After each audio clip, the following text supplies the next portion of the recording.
Bienvenidos a su canal El Lector Agradecido. Hoy, si bien tengo un libro en la mano, como siempre, un libro que ha derivado en lecturas agradecidas, no lo busco tanto porque él tenga el tema. Vean esta foto.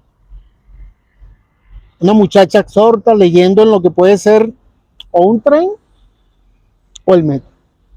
En todo caso, es una imagen que muy bien podría derivar en un haiku. O sea, esa breve poesía que hemos adaptado del Japón, que se dice que debe tener por lo menos 17 sílabas y que debe aprender un momento particularmente sublime, sorpresivo, lleno de significado. Se dice fácil, pero bueno, eso nos puede llevar la vida. ¿Por qué vuelvo a hablar de haiku? No necesariamente porque yo sea un escritor de haiku, un especialista, pero me llama la atención este tema, como me llaman la atención tantas cosas que vienen del Japón, las artes marciales, la caligrafía, el camino del samurái, por ejemplo, artes, el ikebana, el bonsai, que son artes que están imbuidos en buena medida de lo que es la filosofía zen, donde también hay ese aludir al minimalismo, pocas cosas en un espacio, pero que son suficientes para transmitir una gran espiritualidad profunda. Una buena amiga, Carmen Pacheco, que ha sido tan consecuente con esto del lector agradecido, eh, nos escuchó el video anterior que dediqué a José Juan Tablada, el mexicano, y esto le generó una serie de preguntas, ¿no? Ella sí ha perseverado en esto del haiku, comparte con grupos en el mundo, y caramba, le hace ruido esto de las 17 sílabas, del tratar de expresar una experiencia, eh, y no sabía, ¿no? Me preguntaba, puesto que hemos estado en un taller literario juntos, allí nos conocimos y compartimos, y me trataba de que yo, si, en la medida de mis posibilidades, le aclarara la cosa.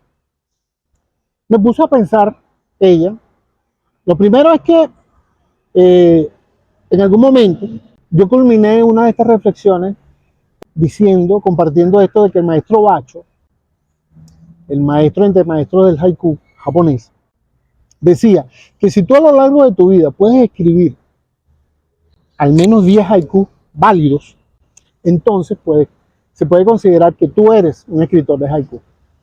Si un maestro de esa dimensión dice esto, entonces cuando yo veo por allí un libro de este grosor lleno de haiku, cónchale, la cosa me pone a pensar, porque ¿cuántos de allí cumplen con eso de ser la aprehensión genuina, sorprendente de un momento igualmente especial para el poeta, ¿no? O la poeta?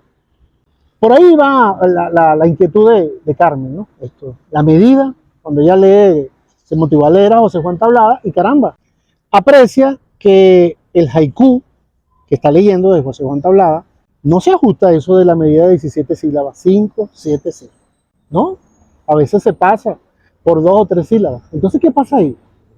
Entonces yo le decía, bueno, mira, esto viene del Japón. Estos poemas están originalmente escritos con ideogramas. Los ideogramas tienen una valencia audiovisual.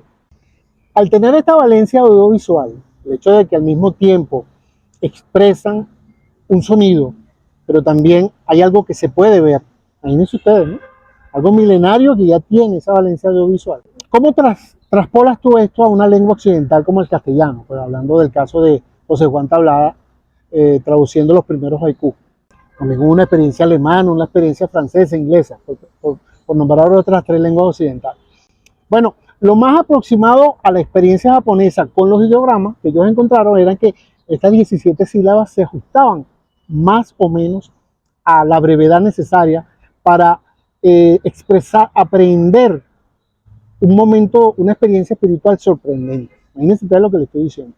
Eso hablando de matemáticamente. 17 sílabas. Con 17 sílabas tú tienes que expresar esa experiencia espiritual sorprendente. Ahora, estamos hablando de experiencia espiritual.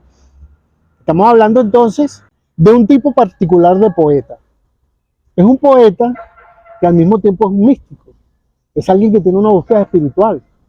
No tal como la conocemos desde nuestra religión judeocristiana, sino que es otro tipo de experiencia religiosa. Una donde tú no necesariamente tienes que ir al templo a orar, sino que tienes constantemente está en una introspección, está buscando un despertar espiritual, un descubrimiento. Eso que se puede traducir en la palabra nirvana, el satori, el despertar. Luego, un poeta como Bacho tiene una poesía, un tipo de haiku donde el elemento espiritual está muy presente. Y él, precisamente como poeta zen, que busca expresar eso que ha sido una experiencia espiritual y que es tan difícil de aprender, trata de, en esos tres breves versos, al uso occidental, transmitir la experiencia. Ahora, ¿cómo se hace eso? ¿Cómo se logra eso? ¿Cuánto le cuesta? Eso que parece tan sencillo en ese célebre poema del sapo que salta al estanque y se constituye en el sonido del agua, en la voz de ese estanque. ¿Cuánto, cuánto tuvo que escribir y reescribir Bacho para llegar a esos tres versos que se han traducido a todas las lenguas que se hablan en la humanidad y calan? Al final la poesía se abre paso y al final el poeta Bacho y su experiencia espiritual se han abierto paso en esas tres imágenes del sapo saltando al agua, el estanque, y se logra expresar ese momento espiritual. Bueno, cuando hacemos la extrapolación a tantas experiencias que podemos tener aquí, en este parque donde estamos, en Valencia, transitando por nuestra casa, por nuestra vecindad, ¿qué experiencias nos pueden impresionar?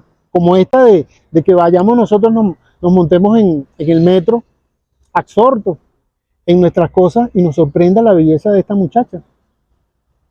Y una vez que ella se va o que nosotros nos bajamos de ese colectivo, caramba, no se nos va del alma, no se nos va de la mente, sobre todo del alma. Y tratamos de expresar eso a través de un haiku. Podemos hacerlo a través de un cuento, podemos hacerlo a través de una canción, pero se nos ocurre hacerlo a través de un haiku. ¿Cuáles son entonces las palabras necesarias para expresarlo? Y de tal manera que el otro detrás, del otro lado, porque el haiku va a ser el puente. Yo también le decía a Carmen, tratando de expresarle estas cosas, y haciendo la comparación con lo que dice el maestro Julio Cortázar y el cuento breve. Él dice, tú puedes escribir por oficio un cuento válido, un cuento legible. Él lo llama métier, por métier, más o menos es así la palabra francesa, oficio.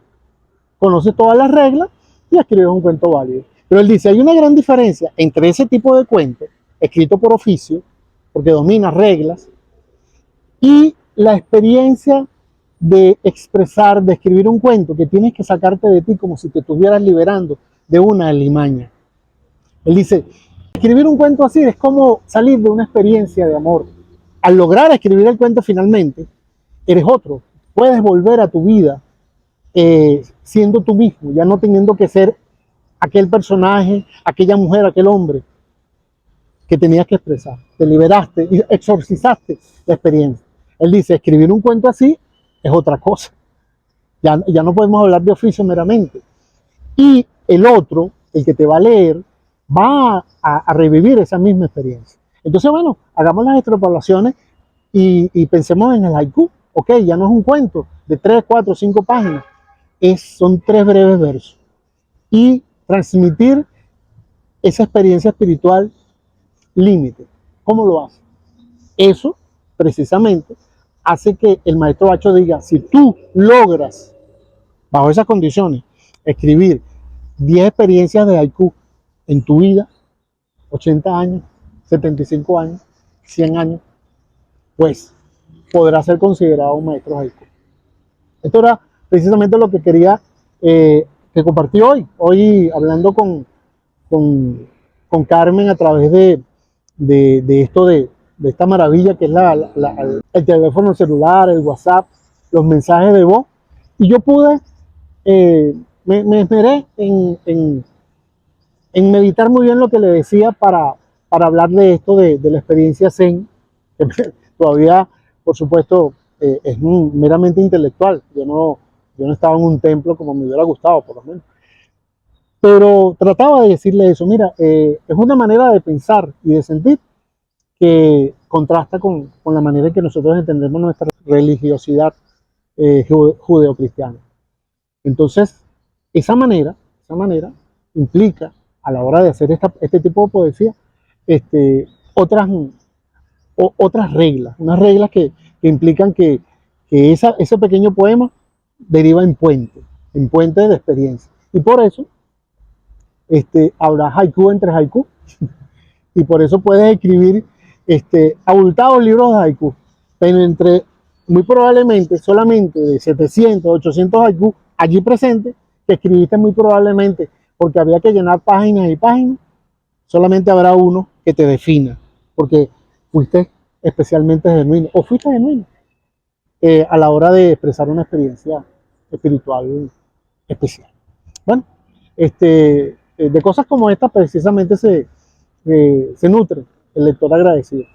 Te pido que las compartas, que no olvides de darle like, de compartirlo, de hacernos tu comentario, porque esto nos hace crecer, así como se motivó a hacerlo Carmen. Estas cosas nos nutren, nos motivan, nos ponen a pensar, y bueno, aquí seguiremos compartiendo estas experiencias agradecidas.